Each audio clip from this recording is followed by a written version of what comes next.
నమస్తే జనం న్యూస్ కి స్వాగతం. నేను సుధా. బులెటిన్ ముందుగా హెడ్లైన్స్.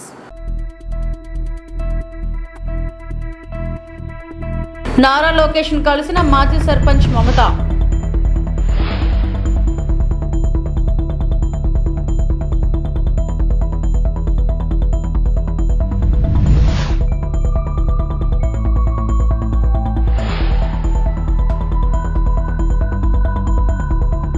కుప్పంలో ఆర్టీసీ బస్సులను ప్రారంభించిన రవాణా శాఖ మంత్రి రాంప్రసాద్ రెడ్డి.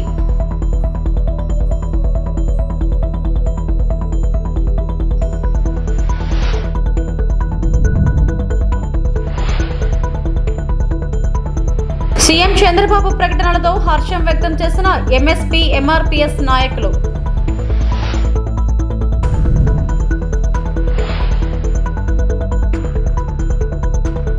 కూటమి ప్రభుత్వంలో మంత్రిగా బాధ్యతలు చేపట్టిన నారా లోకేష్ ను అమరావతి సచివాలయంలోని క్యాంప్ కార్యాలయంలో తిరుపతి ముత్యాలరెడ్డిపల్లి మాజీ సర్పంచ్ బోయినపాటి మమత మర్యాదపూర్వకంగా కలిసి శుభాకాంక్షలు తెలిపారు.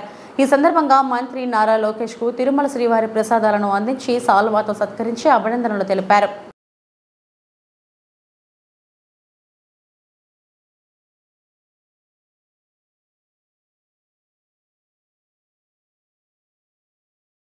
పొంగనూరు ఏరియా ఆసుపత్రి కార్పొరేటర్ వైద్యశాలలకు దీటుగా ఉంటుంది.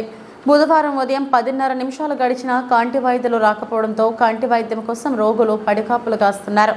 ఈ ప్రాంతంలో పేద బడుగు బలహీన వర్గాల వారు ఎక్కువ మంది ప్రభుత్వ ఆసుపత్రికి వెళ్తుంటారు. కంటి వైద్యులు సమయపాలన పాటించకపోవడంతో ఇబ్బందులకు గురవుతున్నామని రోగులు తెలిపారు.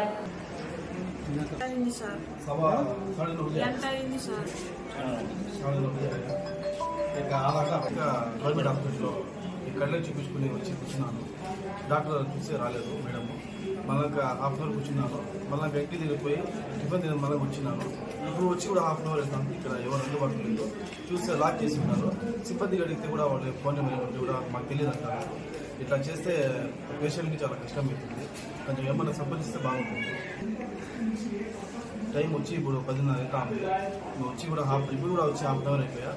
డాక్టర్ వచ్చి తిరుపతి టాస్క్ ఫోర్స్ కార్యాలయానికి తిరుపతి ఎస్పీ టాస్క్ ఫోర్స్ ఇన్ఛార్జిగా ఇటీవల ఛార్జ్ తీసుకున్న వి హర్షవర్ధన్ రాజు ఐపీఎస్ విచ్చేసి బుధవారం సందర్శించారు.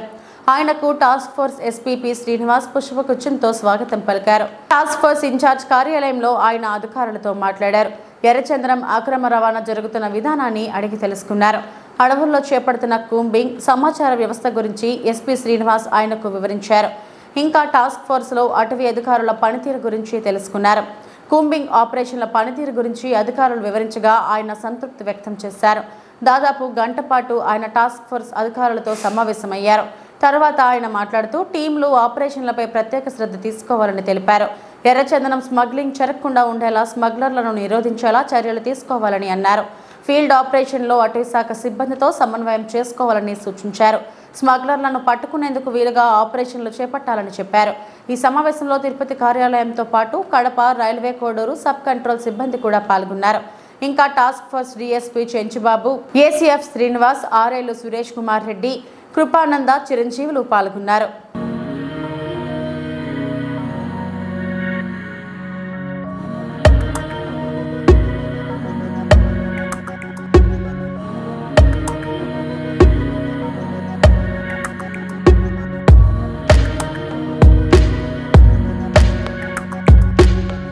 జిల్లాలోని సఖీ వన్ స్టాప్ సెంటర్ రానున్న రోజుల్లో మరిన్ని సదుపాయాలతో ఆదర్శప్రాయమైన సెంటర్గా సేవలు అందిస్తుందని ఆకాంక్షిస్తున్నానని సఖీ వన్ స్టాప్ సెంటర్ మరియు గృహహింస చట్టం విభాగ కేంద్రాల నిర్వహణపై సంబంధిత శాఖలతో జాతీయ మానవ హక్కుల commission special monitor doctor Yogesh Dubey సమీక్షించి దిశానిర్దేశం చేశారు.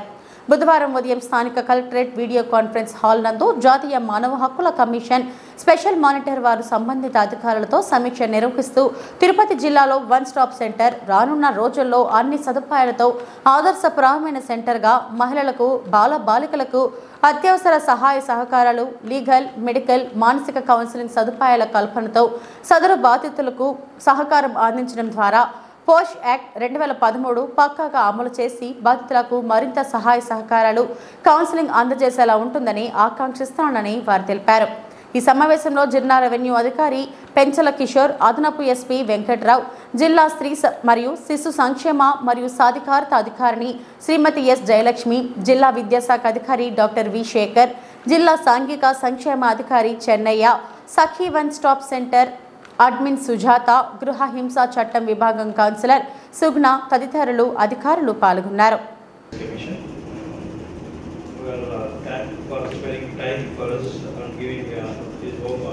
Valuable remarks on the schemes being implemented by Women and Child Welfare Department and moreover our Police Department and then other related departments. Objective, generally wherever I go in the district, we try to review the points, the subjects which concern the women, the children, the disabled people, and these kinds of very important issues. And this one-stop center has been a very important scheme for the state and as well as center also. రాష్ట్ర వ్యాప్త కౌలు రైతుల సమస్యలు పరిష్కరించాలని కోరుతూ ఆంధ్రప్రదేశ్ కౌలు రైతు సంఘం ఆధ్వర్యంలో ముమ్మిడివరం ఎమ్మెల్యే దాట్ల బుచ్చి రాజుకి ఏపీ కౌలు రైతు సంఘం జిల్లా కార్యదర్శి పల్లు రాజబాబు తదితరులు కలిసి వినతిపత్రం అందజేశారు. భూ యజమానితో సంబంధం లేకుండా కౌలు గుర్తింపు కార్డు ఇవ్వాలని, 2011 సంవత్సరానికి సంబంధించి భూ అధికృత చట్టాన్ని అమలు చేయాలని కోరారు. సాగునీరు తరలించుకోవడం ఒకటండి. అక్కడ రెండు కూడా ధవళేశ్వరం నుంచి డైరెక్ట్ తీసుకొచ్చండి వాళ్ళు పొందటువంటి ఆర్థిక పరిస్థితి ప్రకారం. కానీ రైతులకు వచ్చేటువంటి నీళ్ళు వాటా పట్టుకుపోతున్నారండి. అక్కడ ఎక్స్ట్రా ఇవ్వట్లేదు. ఇందులో వచ్చినటువంటి వాటా వాళ్ళు తరలించుకుపోతున్నారు. అలాగే సైపాన్ వద్ద కాలువ పైన తొట్టు కట్టాలండి. అది ఎలా వచ్చిందంటే కింద భూమిలో పడండి, మళ్ళీ ఒక 50-60 మీటర్లు నీటిలోంచి కింద నుంచి వచ్చి మళ్ళీ పైకి ఎలా తేలవలసి వస్తుందండి. అక్కడ కాలువ పైన తొట్టు కట్టండి, డైరెక్ట్గా కాలువ నుంచి ఎలా వచ్చారు అదొకటి ఉందండి. అలాగే మూడోది ఏంటంటే పంట కాలంలో బాగు చేయబడి పైనుంచి ఆల్మోర్ పైనుంచి కూడా పంట కాలంలో ఎక్కడ బాగుస్తాను నేను కూడా పండేసుకుని ఈ పంట కాలం బాగోకపోవడం ఒకటండి. అలాగే అసలైంది ఏంటంటే ఇది అందరూ గుర్తించకపోవడం మేము గుర్తించాము. ధవళేశ్వరం ఆనకట్ట వద్ద అంటే పూడికి తీయట్లేదండి. పూడికి తీయకపోవడం ఏమవుతుందంటే నీరు రిజర్వ్ ఉండట్లేదు. అంటే రైతులకి కావాల్సిన విస్తీర్ణానికి తగ్గట్టుగా సాలిడ్ రిజర్వ్ కావడం లేదు. సాగునీరు రిజర్వ్ కావడం వల్ల రైతులు సరిపడా నీరు ఉండట్లేదు. వర్షాలు కుదుతున్నాయి కానీ సముద్రంలో కుదిలేస్తున్నాయి. గేట్లు ఆగవు కాబట్టి సముద్రంలో కుదిలేస్తున్నారు. అక్కడ ఖచ్చితంగా అక్కడ ధవళేశ్వరం ఆనకట్ట దగ్గర పూడికి తీయించండి, ఎక్కువ నీరు రిజర్వ్ చేసుకుని పనిచేస్తుంది. రైతులకు 2 పంటలకు నీరు ఇవ్వడానికి సమృద్ధిగా ఉండడానికి ఇబ్బంది లేకుండా ఉంటుంది. అది మాత్రం 1000 కోట్ల రూపాయలు ఖర్చు పెడుతున్న ప్రభుత్వం, కానీ అక్కడ కనీసం 50 కోట్లు 60 కోట్లు ఖర్చు పెడితే పని అయిపోయేటువంటి పరిస్థితి. అంచేత ఈ అన్నిటిని ఇబ్బందుల వల్ల రావడం. పైకి ఇంకోటి ఏంటంటే వీళ్ళంతా కూడా శివర ప్రాంతానికి గోదావరికి శివర ప్రాంతంలో ఉన్నామండి. ఈ గోదావరి శివర ప్రాంతంలో ఉండడం వల్ల ఏమవుతున్నాయంటే నీళ్లు పైగుళ్ళకి అందరూ అందుతున్నాయి కానీ కిందకి ఎవరికి అందట్లేదు. అంచేత ఏంటంటే ఒకటి అదే కాకుండా ఇక్కడ ఏమవుతుందంటే మురికాలలో డ్రైన్లు ఉన్నాయండి. ఈ మురికాలలో గోదావరిలోని సముద్రంలో దిగేటప్పుడు వర్షాలు గట్టి వస్తాయి చూడండి. అప్పుడు వచ్చేటప్పుడు ఏమవుతుందంటే ఉప్పు నీరు అంతా కూడా అండి మళ్ళీ కాలువ అంతా పైకి ఎక్కేస్తుందండి చాలా మట్టి. అంటే అక్కడ స్లూయిజ్లు ఉన్నాయండి, తలుపులు ఉన్నాయి ఒకనాకప్పుడు. కానీ ఆ స్లూయిజ్లు పునరుద్ధరణ చేయట్లేదండి. ఉన్నామటికి వదిలేశారు. తలుపులన్నీ పోయినాయండి. మన నేను ఇక్కడ సదస్సు పెట్టిన రోజు అండి తీసుకెళ్ళి చూపించాను డ్రైనేజ్ డిపార్ట్మెంట్. ప్రభుత్వం డబ్బులు ఇవ్వాలని చేస్తామని అంటారు. అంటే అది ఏమవుతుందంటే నీరు దిగేటప్పుడు తలుపులు తీసుకుంటాయంటే నీరు వచ్చేటప్పుడు తలుపులు చూసుకుంటాయి. ఆ విధంగా ఉన్నప్పుడు ఇబ్బంది ఉంది. అందుచేత అదే కాకుండా అండి ఈ ధాన్యం బకాయి బిల్లు ఉన్నాయండి. మొత్తం కాకినాడ జిల్లాలో 25 కోట్ల రూపాయల ధాన్యం బకాయి బిల్లు ఉన్నాయని మనకు తెలుసు. ఈ పంట అంతేకాకుండా తాళ మండలంలో కూడా సుమారు 1 కోటి రూపాయలు పైకోటి ధాన్యం బకాయి బిల్లు ఉన్నాయి. ఇవన్నీ దీన్ని దృష్టిలో పెట్టడానికి అని చెప్పి అందరినీ తీసుకొచ్చారండి. నా చేత దయచేసి పౌర రైతులు సంక్షేమం కోసం ప్రయత్నం చేయాలని. వాలంటీర్ల వ్యవస్థ రద్దు అవుతుందంటూ సోషల్ మీడియాలో వస్తున్న వార్తలకు వాలంటీర్లు అయోమయంలో పడ్డారు. రాష్ట్ర ప్రభుత్వం ఈ విధమైన నిర్ణయంతో ముందుకు పోతే వాలంటీర్ల పరిస్థితి ప్రశ్నార్థకరంగా మారనుందని వారు ఆవేదన వ్యక్తం చేశారు. దీంతో మండపేటకు చెందిన రాజీనామా చేయని వాలంటీర్లు ఏం చేయాలో పాల్పోక బుధవారం మండపేట ఎమ్మెల్యే వేగుళ్ల జోగేశ్వరరావును కలిశారు. దీంతో ఎమ్మెల్యే వారితో మాట్లాడి దీనిపై ప్రభుత్వం ఏ విధమైన నిర్ణయాన్ని తీసుకోలేదని, కరోనా సమయంలో మీరు చేసిన సేవలు ప్రశంసనీయమని, అటువంటి మిమ్మల్ని దూరం చేసుకునే ఆలోచన తమకు లేదన్నారు. ఏదేమైనా వారి విజ్ఞప్తిని ప్రభుత్వం దృష్టికి తీసుకెళ్తానన్నారు. దీంతో వాలంటీర్లు వేగుళ్లకు కృతజ్ఞతలు తెలియజేశారు.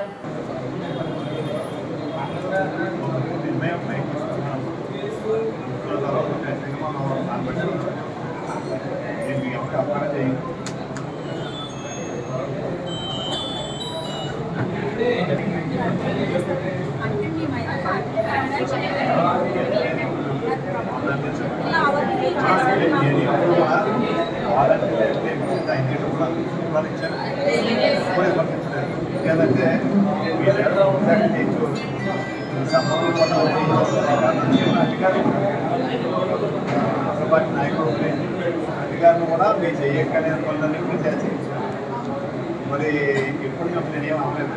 ఫ్రెండ్స్ మనకి కరోనా బాగా సర్వీస్ సొంత ఇంటి కూడా చేసుకోవాలి కాదు, అయినప్పుడు మీరు వాళ్ళంటే చాలా బాగా చేశారు. 95 పైన చాలా బాగా చేశారు. మా ఎమ్మెల్యేలు ఉండాలి, బాగా చేశారమ్మా. నేను ఎలా చెప్తున్నా వచ్చాను అంటే పైన ఆదేశారు నాకు తెలియదు. సోషల్ మీడియాలో వాలంటీర్ వ్యవస్థ రద్దు చేస్తారని చెప్పేసి నా ఊహాగానాలన్నీ రావడంతో మా వాలంటీర్ వ్యవస్థ రద్దు చేస్తారని మాకు భయం వేసి ఎమ్మెల్యే జోగేశ్వరరావు గారిని కలవడం జరిగిందండి. సో ఆయన మాతో మాట్లాడారు. సో మా వాలంటీర్ వ్యవస్థ మేము సపోర్ట్ చేస్తాము. సో మీ పైనుంచి అఫీషియల్గా ఇంకా ఏమీ రాలేదు కాబట్టి మేము కూడా పైన చెప్తాము మీ గురించి. సో కరోనాలో కూడా మీరు చాలా హెల్ప్ చేశారు కాబట్టి మేము మీ ఉద్యోగాలకు సంబంధించి ఎటువంటి నిర్ణయం ఇంకా తీసుకోలేదు. సో పైనుంచి వచ్చిన వెంటనే మేము మీకు చెప్తాము. సో మీకు పైన కూడా మేము కూడా మాట్లాడతామని చెప్పడం జరిగింది. ద్రాక్షారామ శ్రీ మాణిక్యాంబ సమేత శ్రీ భీమేశ్వర స్వామి ఆలయంలో రాష్ట్ర కార్మిక శాఖ మంత్రి వాసంశెట్టి సుభాష్ ప్రజా దర్బార్ నిర్వహించారు. వైసీపీ ప్రభుత్వ హయాంలోనే ఆలయంలో అవినీతికి అంకురార్పణ చేశారని, రథం తయారీలో భారీ అవినీతి జరిగిందని ఆయన అన్నారు. దాతల సొమ్ముతో రథాన్ని తయారు చేసి మాజీ మంత్రి వేణు పేరు శిలాఫలకంపై ఎలా వేశారు అంటూ ఈవోను మంత్రి సుభాష్ని నిలదీశారు.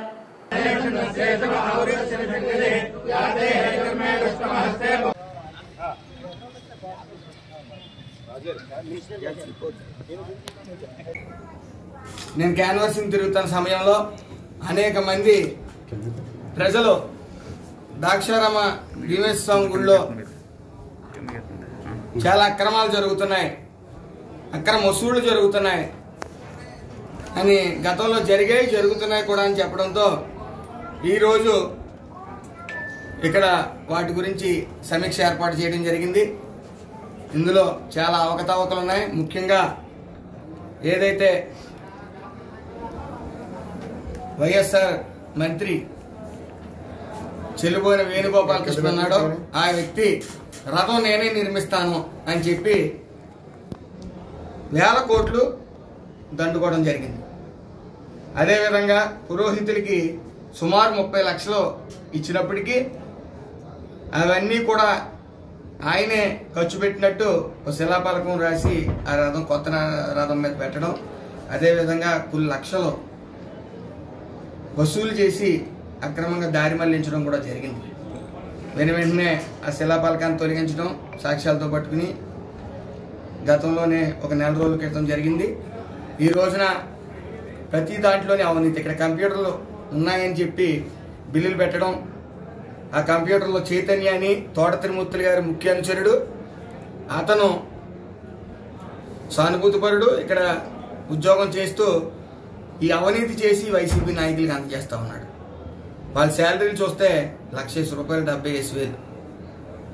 అలాగే ఈ భీమేశ్వర స్వామి గుడి దగ్గర సెక్యూరిటీ గార్డులు ఏర్పాటు చేసామని చెప్పి చూపించి విపరీతమైన మందు బాటిల్స్, గ్లాసులు అవి కూడా మేము చూడటం జరిగింది. ఎక్కడ కూడా అలసత్వం. అదేవిధంగా ఈ భీమేశ్వర స్వామి గుడిలో 2 వాలంటీర్లుగా చేస్తూ ఇక్కడ మళ్ళీ అవుట్ సోర్సింగ్ పోస్ట్ నిమిత్తం ఇక్కడ వేణు గారు వాళ్ళు మనుషులను వేయటం, వాళ్ళు ఏదైతే టికెట్లు ఉంటాయో దర్శనం టికెట్లు అవి తీసుకోవటం, భక్తులు లోపలికి పంపించడం, మళ్ళీ అదే స్లిప్ బయటకు తెచ్చి కొంతమంది తీసుకెళ్తాం, ఇలాంటి అవినీతులు పాల్పడ్డారు. అదేవిధంగా ప్రతి టెండర్లోనే వాళ్ళ అనుకూలమైన మనుషులు ఇటు తోట త్రిమూర్తులు గారు, అటు మన వేణు గారు కూడా ఈ గుండు పట్టి రాక్షసుల్లా పీడించారు, అవినీతిమయం చేశారు. మళ్ళీ ప్రోటోకాల్ పేరుతో భక్తులందరినీ గంటలు వెయిట్ చేసి పరిస్థితి ఈ నాయకులు తీసుకుని వచ్చారు. అలాగే ఈ జరిగిన అవినీతి అంతా విజిలెన్స్ కూడా ఇవ్వడం జరిగింది ఇప్పుడు. అలాగే మరి వేణు మంత్రి అయిన వేణు వాళ్ళ ఇంట్లో ఏ ఫంక్షన్ జరిగినా సరే ఇక్కడ వంటతనం చేత పంచపక్ష పరమాన్నాలన్నీ వండించుకుని ఒకసారి కాదు ఇంచుమించు 100 సార్లు పైబడి ఆయన ఇంట్లో ఏ ఫంక్షన్ ఉన్నా ఎవరు వచ్చినా సరే ఒక ఇంచుమించు 70-80 వేల రూపాయలు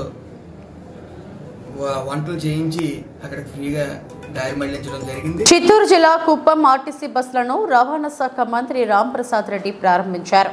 అనంతరం ఆయన మాట్లాడుతూ డీజిల్ రేట్లు తగ్గినా కూడా బస్ ఛార్జీలు పెంచిన ఘనత జగన్దే అని ఆరోపించారు. జగన్ మాటలు ప్రజలు నమ్మే పరిస్థితిలో లేదని అన్నారు.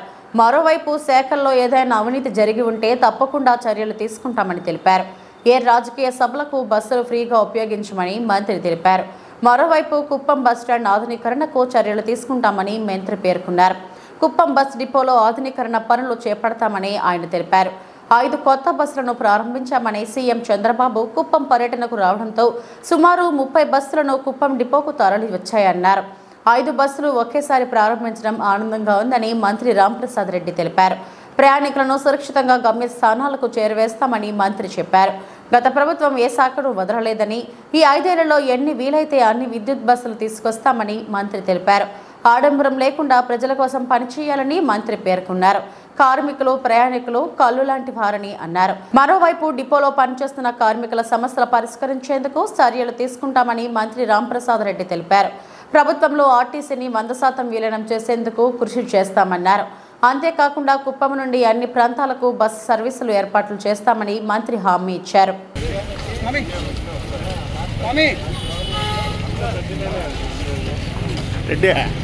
సరైన రెడ్డి నువ్వు సరైన రెడ్డి ఆ మాత్రం లేకపోతే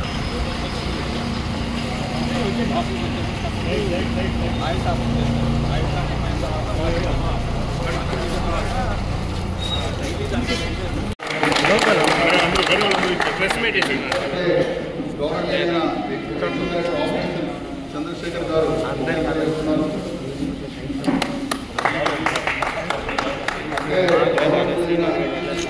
ఇంజనీరింగ్ గారు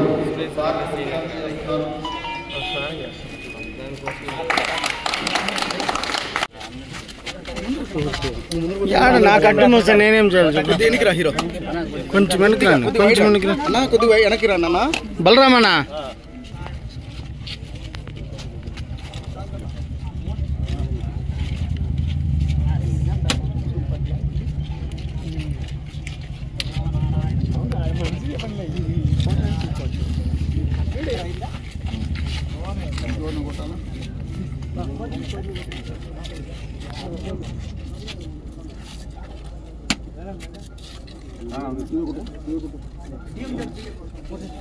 వచ్చానా కొద్దిగా వెనక్కి వచ్చానా రవేనా సార్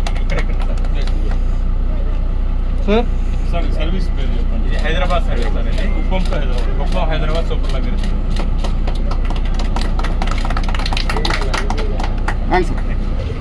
థ్యాంక్ యూ సార్.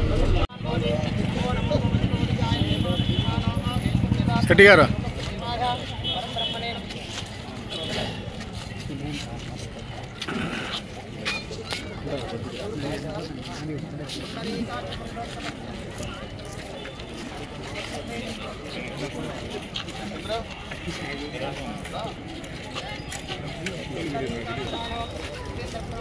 ఆయన వచ్చి ఓపెన్ చేస్తాను. ఈయనేనా ఆయన వస్తాడు పూజ చేస్తుంటే మీరు చేతుకొని కట్టేస్తాను.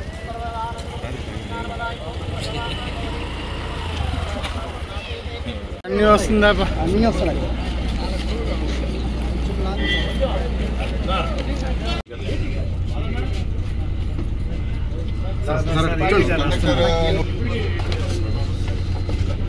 Ticket ticket sir sir sir చూపించండి సార్ పైకి